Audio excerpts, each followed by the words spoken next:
Assalamualaikum warahmatullahi wabarakatuh. Salam sejahtera bagi kita semua. Om Swastiastu, Namo Buddhaya, salam kebajikan, Rahayu.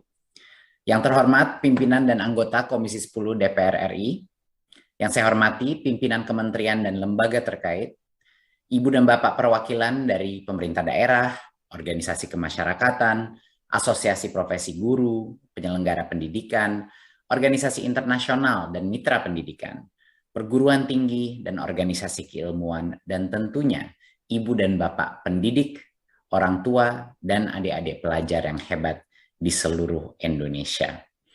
Peluncuran Merdeka Belajar kali ini sudah lama saya tunggu-tunggu. Sudah lama sekali, sudah beberapa tahun kita tunggu-tunggu. Karena terobosan yang kami luncurkan pada hari ini berhubungan langsung dengan akselerasi mutu pembelajaran dan peningkatan kualitas guru, yaitu kurikulum Merdeka dan platform Merdeka Mengajar.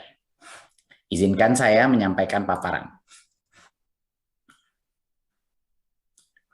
Ya, tidak kita bisa prediksi, tapi dalam semasa pandemi ini kita sudah berhasil meluncurkan 15 episode Merdeka Belajar.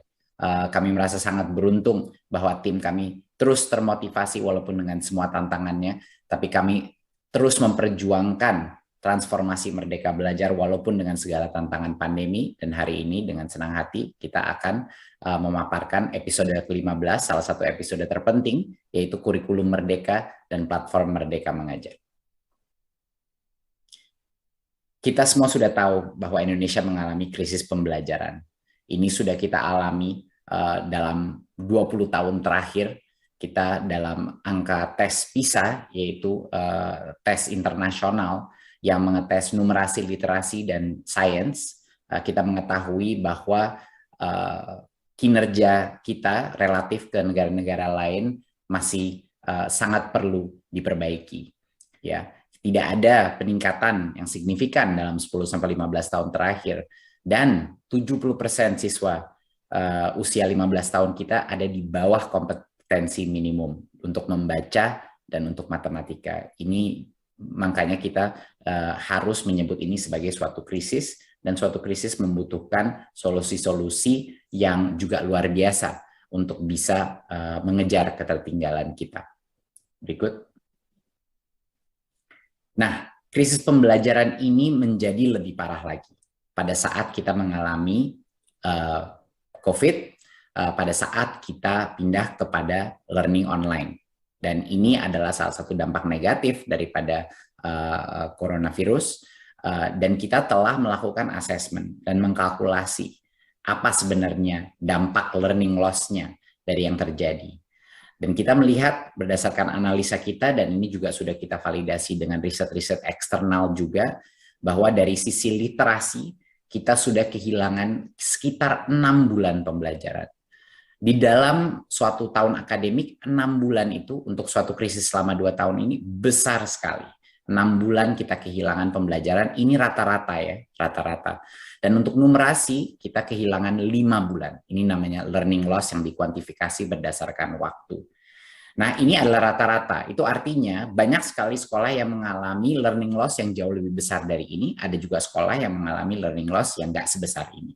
Tetapi ini menunjukkan bahwa kalau rata-ratanya saja sudah 5-6 bulan, kita bisa bayangkan daerah-daerah yang paling terpencil, learning loss mereka bisa mencapai 8 bulan, bahkan 10 bulan, dan ini adalah suatu angka yang sangat signifikan.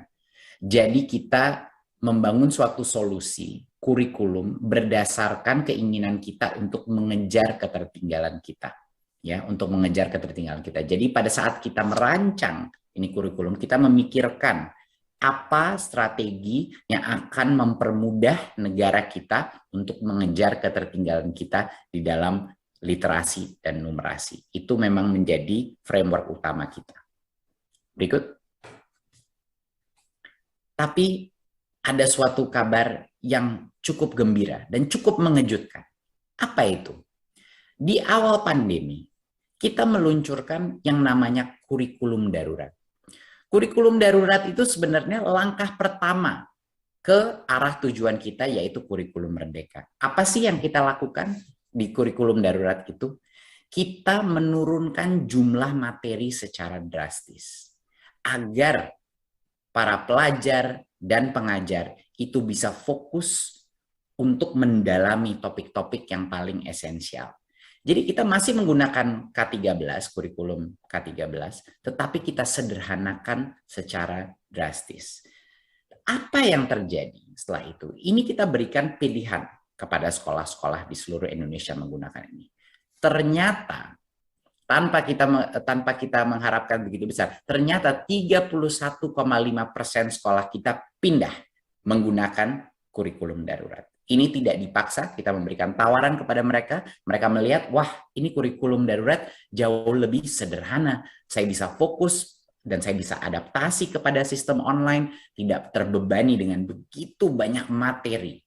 Dan apa yang terjadi Bapak Ibu pada saat kita 30% sekolah ini melakukan kurikulum darurat, kita melihat learning loss daripada sekolah yang menggunakan kurikulum darurat itu jauh lebih sedikit daripada sekolah-sekolah yang tidak menggunakan kurikulum darurat. Sekolah-sekolah yang hanya melanjutkan kurikulum 2013.